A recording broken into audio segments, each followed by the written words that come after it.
Finn Steger. Ich kann gut schwimmen.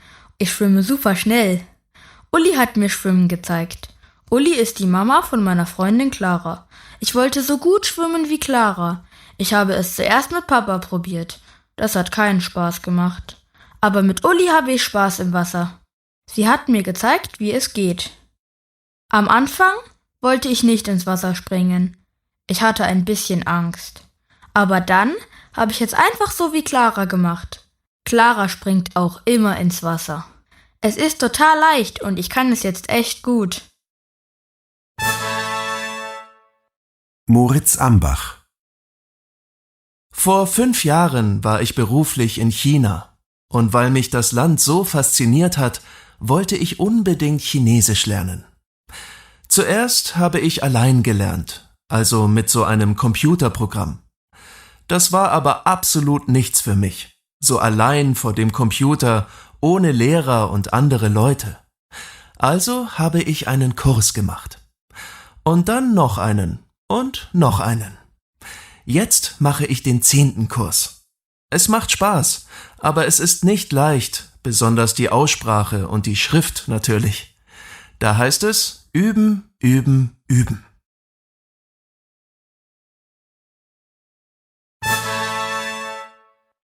Miriam Polat. Ich wollte schon immer einen Garten haben. Vor 3 Jahren sind wir in dieses Viertel gezogen. Und da gibt es die Gartenfreunde, also einen Gemeinschaftsgarten.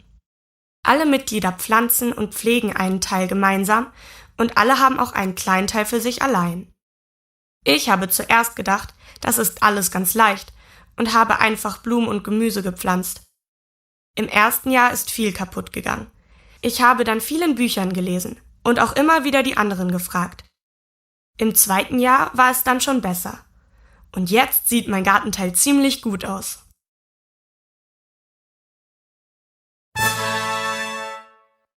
Miriam Polat.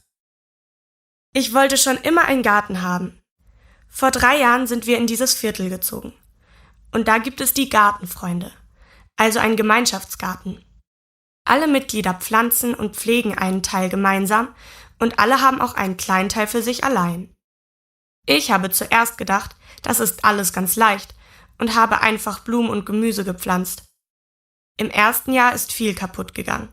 Ich habe dann viel in Büchern gelesen und auch immer wieder die anderen gefragt. Im 2. Jahr war es dann schon besser. Und jetzt sieht mein Gartenteil ziemlich gut aus.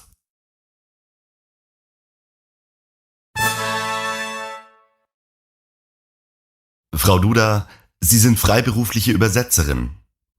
Erzählen Sie doch mal von Ihrer Arbeit. Was für Aufträge gibt es da? Ich bekomme ganz unterschiedliche Aufträge. Mal übersetze ich Dokumente für Behörden, mal Verträge für Firmen, mal Werbetexte. Das ist wirklich sehr unterschiedlich. Welche Aufträge machen Ihnen denn am meisten Spaß? Filme. Ich habe gerade die Übersetzung von einem Kinderfilm fertig gemacht. Der ist wirklich süß. Filme? Das klingt ja interessant. Was für ein Filmprojekt möchten Sie denn gern mal übersetzen? Einen Film mit meinem Lieblingsschauspieler, Bradley Cooper, in einem lustigen Film mit viel Herz und Schmerz. Wenn wir schon bei Filmen sind, welcher deutsche Film gefällt Ihnen denn am besten? Das kann ich gar nicht so genau sagen. Viele Filme sind gut. Vielleicht Das Leben der anderen, den habe ich öfter gesehen. Und wie lange dauert es, wenn Sie einen Film übersetzen? Mit was für einem Film sind Sie am schnellsten fertig? Am schnellsten? Ganz einfach. Ein Stummfilm, ganz ohne Worte. Nein, im Ernst. Wenn eine Übersetzung gut werden soll, dann braucht man Zeit. Schnell ist nicht immer auch gut. 1a. Ich habe einen neuen Auftrag. 1b.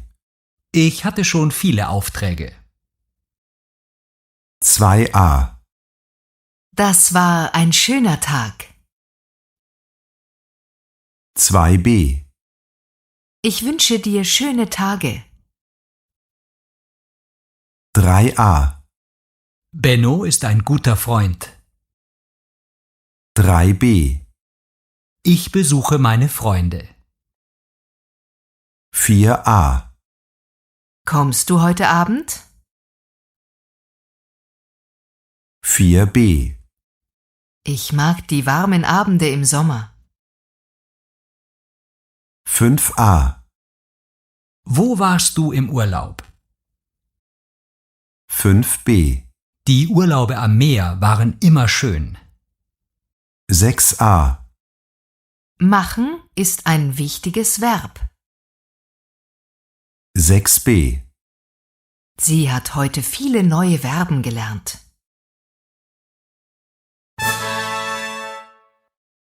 1, Der letzte Arbeitstag. Heute Abend beginnt der Urlaub. 2, Komm am Montag und unterschreib den Vertrag. 3, Bleib doch noch und hilf mir. 4, Gib mir bitte mehr Zeit für den Auftrag.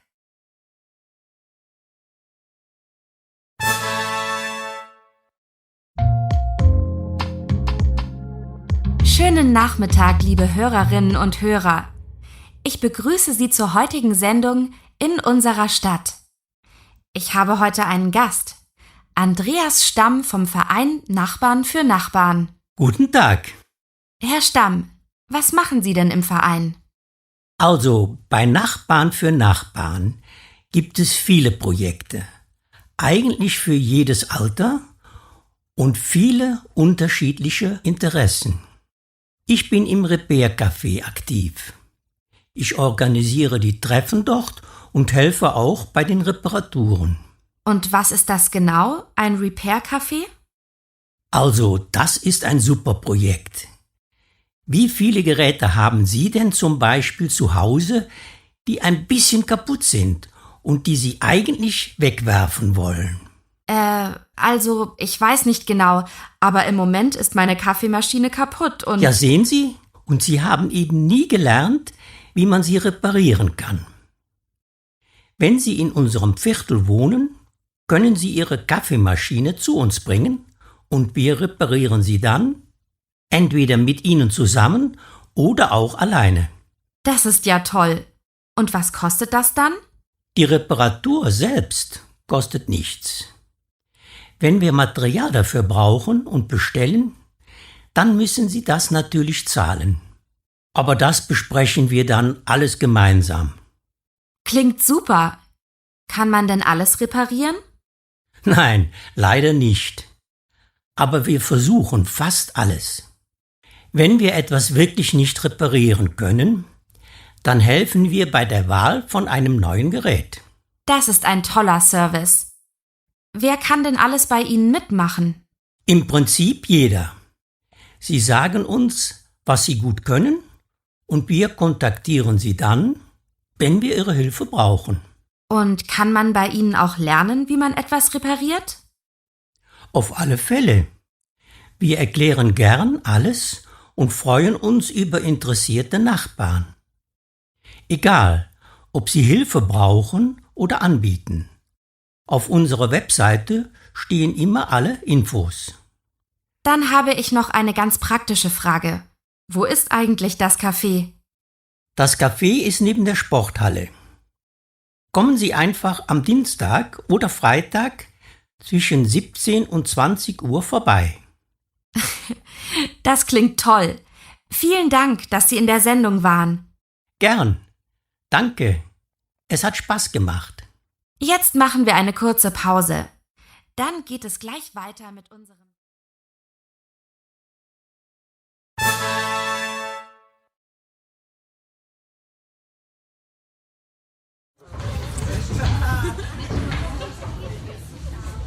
Hallo, ich möchte euch heute ein Projekt vorstellen.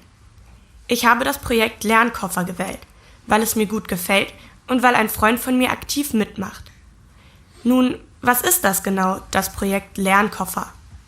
Freiwillige Erwachsene helfen Schülern und Schülerinnen mit ihrem speziellen Lernkoffer beim Lernen. Ich möchte 3 wichtige Punkte von Lernkoffer vorstellen. Zuerst stelle ich euch das Projekt vor und erkläre, wie es funktioniert. Dann spreche ich über die Gründe, warum es das Projekt gibt und meine Meinung dazu. Zum ersten Punkt. Das Projekt funktioniert so. Zusammen mit Schulen haben Freiwillige Lernkoffer für verschiedene Klassen zusammengestellt. Die Freiwilligen nehmen zuerst an einem Wochenendkurs teil. Dann können sie mit dem Lernkoffer in die Schulen gehen. Dort helfen sie am Nachmittag Schülern in kleinen Gruppen. Die Schüler können sich vormittags für die Gruppenarbeit anmelden. Ich gebe euch ein Beispiel. Eine Schülerin war krank und versteht jetzt das Thema im Unterricht nicht. Der Lehrer hat keine Zeit, ihr alles nochmal zu erklären. Der oder die Freiwillige aber schon. Der zweite Punkt. Warum gibt es das Projekt? Oft sind die Klassen zu groß und der Lehrer oder die Lehrerin kann nicht immer alles so erklären, dass alle es verstehen. Die Freiwilligen unterstützen also die Lehrenden in ihrer Arbeit und erklären am Nachmittag alles nochmal in Ruhe. So bekommen die Schüler und Schülerinnen mehr Zeit zum Lernen und können bei Schwierigkeiten nachfragen. Das ist sehr nützlich und macht allen Spaß. Und zum dritten Punkt. Was ist wichtig? Die Lehrenden und Freiwilligen sprechen regelmäßig miteinander. Ich finde diese Gespräche wichtig, denn nur so kann die Arbeit im Projekt erfolgreich sein. Die Schüler und Schülerinnen finden es auf alle Fälle toll. Mir gefällt besonders, dass im Projekt Lernkoffer die schwächeren Schüler und Schülerinnen schnell Hilfe bekommen und wieder mehr Spaß in der Schule haben. Was kann noch wichtiger sein? Also kurz gesagt, das Projekt hilft Schülern und Lehrern und ich hoffe, dass es das Projekt noch viele Jahre lang gibt. Vielen Dank. Habt ihr noch Fragen?